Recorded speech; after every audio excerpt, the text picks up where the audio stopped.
is Walker Storz, a severe ME patient, or ME CFS patient, and I wanted to make this video briefly to follow up on my other video and talk about what I think I, as a severe ME patient, demand and want from our advocacy organizations, our research organizations, and the broader community. In short, I think that the main problem in ME/CFS research is funding, and it's really that simple. We can't count on alone heroic scientists working without enough equipment and labor, etc., to save the day. And I think that seems hard to get across to many in our community, but it's really vital to get across. As someone who's desperately ill, desperate for solutions, I feel the need to get it across as succinctly as possible. And since I lack the cognitive energy to write long form, I want to do it in maybe a video or series of videos.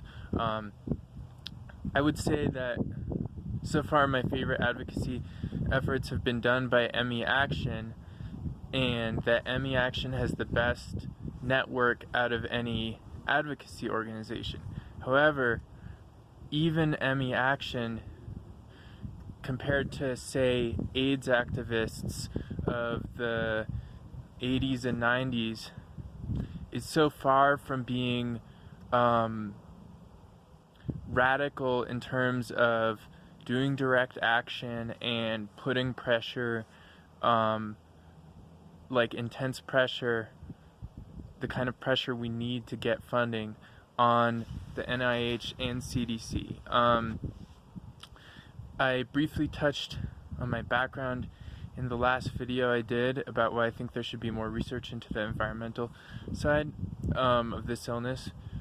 And I realized the response to that from researchers is always going to be, we'll look into it when we get the money. But what I want to say is, the only way we get the money is if people do the kind of radical direct action that makes the NIH view us as an actual formidable threat, that ACT UP did, civil disobedience type actions. I realize a lot of people's response is going to be, well, we're largely too sick to do that.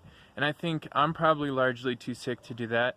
I mean, like, if I went to Atlanta, the air there would probably, for the CDC campus, the air there would probably destroy me. But we have 20 million patients worldwide, and then caregivers and hopefully allies.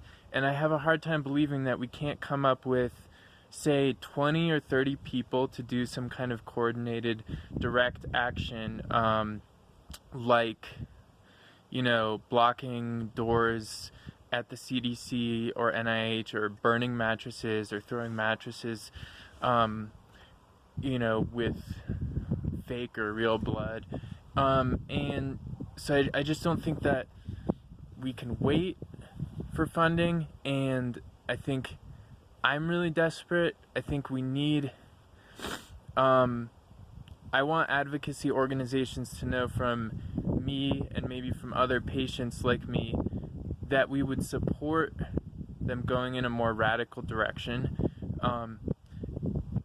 and with any means possible to do that, whether it relies on calling for allies to step up and organize these actions. And one of the reasons I'm saying that is because I've heard that ME Action, for example, has gotten feedback that their protests were too radical, which is kind of ridiculous when you look at, like, I mean, AIDS activists, whether you agree with it or not, you know, one of the